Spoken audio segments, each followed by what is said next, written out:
É o seguinte, pega uma imagem para mim, diretor, daquelas imagens que mostram a destruição da casa. Tem uma imagem que me chamou a atenção e, engraçado, né? Não chamou só a minha atenção. Eu vi que o Salsicha, ao meio-dia, no Balanço Geral, também chamou a atenção dele. E, cara, isso é de repórter.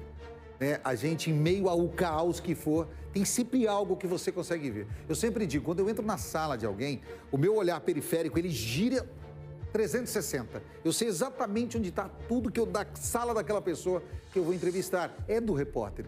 E uma imagem me chamou a atenção quando mostra toda a destruição naquela casa. Um caminhãozinho do Corpo de Bombeiros em cima de um dos móveis da casa. Você percebeu isso também nas imagens? Pega essa imagem para mim, porque o que eu quero? Eu quero, com essa imagem, no momento que nós tivemos com essa imagem, eu quero convidar para participar aqui comigo ao vivo no estúdio o Tenente Boni do Corpo de Bombeiros. Acha essa imagem para mim? Porque isso mostra que, para aquelas crianças, as equipes do Corpo de Bombeiros eram sim heróis. Sabe quando a criança tem os heróis? Quando na infância tem os heróis? A criança tem. E dava para ver ali o fato de ter aquele carrinho do Corpo de Bombeiros, no Corpo de Bombeiros, na instituição Corpo de Bombeiros, o que a gente chama de heróis. Deixa eu vir aqui marcando na câmera aberta. Tenente Boni, por favor, seja muito bem-vindo ao nosso Cidade Alerta. Obrigado, Mário. Eu gostaria de dizer qual apreço eu tenho pela instituição de onde o senhor trabalha e gostaria que o senhor viesse num outro momento muito melhor para que a gente pudesse conversar e não num momento tão triste. Mas mesmo assim, muito obrigado por estar conosco hoje. Eu aqui agradeço o espaço e aqui reforçando, né? A gente representa uma instituição, não sou eu que estou falando, mas em nome do 5º GB, do comandante do 5º GB, em relação a esse caso. Tenente, hoje, durante a entrevista que vimos do senhor ao meio-dia, foi perceptível a emoção de todos vocês no atendimento a essa ocorrência. Nunca é fácil quando vocês se deparam com uma vítima fatal, mas nesse caso em específico, sendo uma criança, foi muito mais difícil. Desde a triagem, com a informação de que nós tínhamos 4 vítimas, isso já mobilizou um recurso não rotineiro aqui para as ocorrências da nossa cidade. Chegando lá, essa informação de que havia crianças no local, até a dificuldade para a nossa equipe localizar pessoas com vida, já que o primeiro contato só foi através do fundo daquele sobrado, pois na frente as chamas eram muito intensas. E a partir do momento que foi feito o resgate de uma criança de 3 anos com a sua mãe, aquilo já traz uma segurança para a equipe.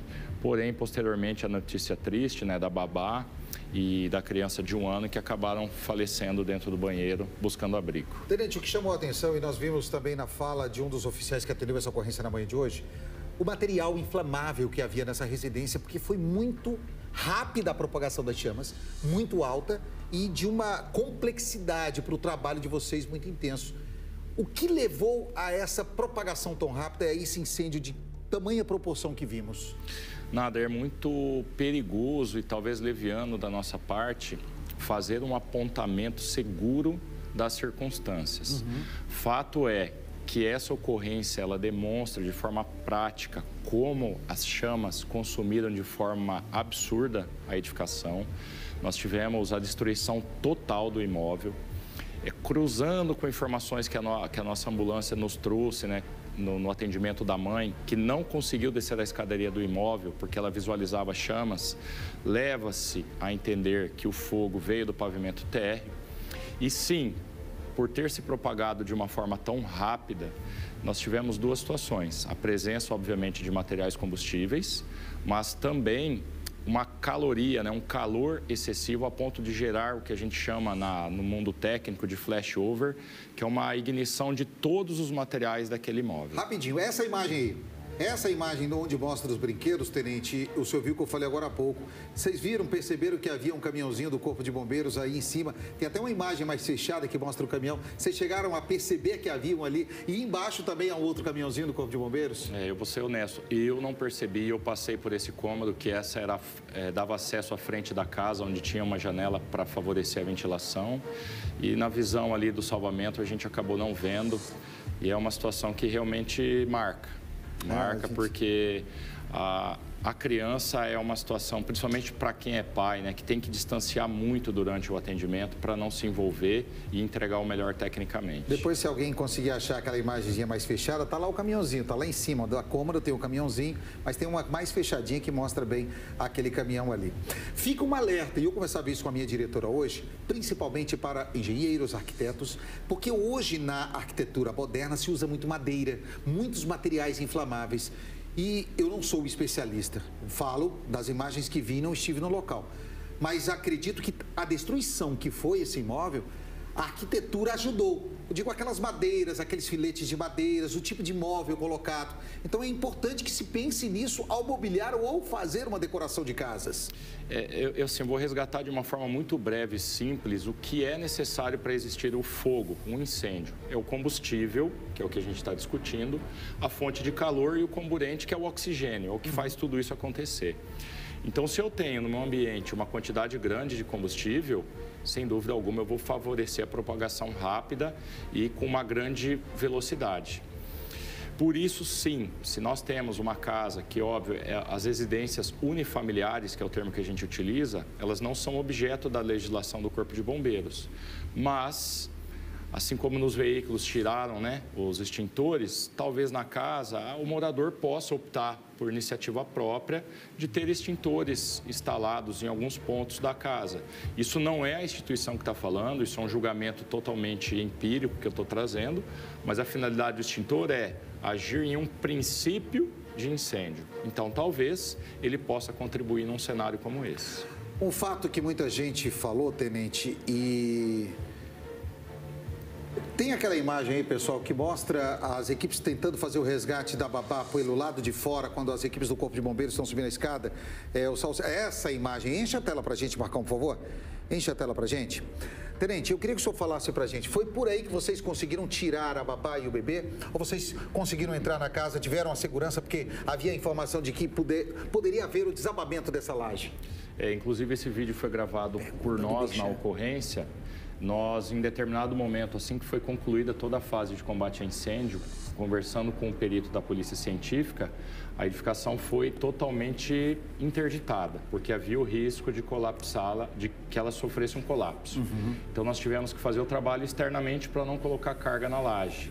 E foi por aí, fazendo uma técnica de acesso externo, que nós criamos o espaço logo abaixo daquela janela mais elevada, que é a do banheiro, e dava diretamente nos dois corpos. Tenente, em relação ao uso de uma toalha ou um cobertor, parece, por parte dessa babá, para que ela pudesse ter um tempo maior de vida, ela realmente usou um cobertor, uma toalha, ela usou sobre os dois ou foi embaixo da porta para evitar a entrada de fumaça? O senhor consegue explicar para a gente? Nader, com bastante cautela, o que eu posso te dizer ali do que nós visualizamos. É uma construção cujo banheiro já não possui portas. O pessoal até me atualizou que na arquitetura atual algumas suítes não possuem porta, então isso favoreceu o quê? A entrada da fumaça naquele banheiro. E eles estavam abaixo do chuveiro. Até me perguntaram se ele estava ligado ou não. Não era mais possível saber naquele momento que nós chegamos. Haviam algumas roupas, mas não é possível afirmar se havia ou não toalhas. Mas o fato é, o fogo, se de fato veio de baixo, aquilo esquentou a laje, tanto que gerou esse comprometimento a nível estrutural, e isso acabou gerando a transmissão de calor, né? Então, por radiação, aquele calor passou para a laje e acabou também atingindo as vítimas. Coisa que aí a Polícia Científica é quem é legalmente competente e capaz para dizer. Tenente, eu vou pedir um minutinho para o senhor, rapidinho, só preciso dar um recado e na sequência eu já volto a falar com o senhor para a gente fazer uma perguntinha para o senhor sobre um outro fato que muita gente está falando. Há a possibilidade de podermos prever, obviamente uma perícia vai dizer, mas as causas desse incêndio e um outro fato. Durou muito tempo essas chamas no início? Nader, esse incêndio pode ter começado com o circuito por volta da meia-noite, 1 da manhã, 2 da manhã, e aí o fogo ali gerando essa fumaça muito rápida e tóxica, ou deve ter sido esse incêndio propagado por volta das 4, 5 da manhã, já que o chamado por Corpo de Bombeiros foi perto das 6 da manhã. Rapidinho, o Tenente Boni já responde isso pra gente.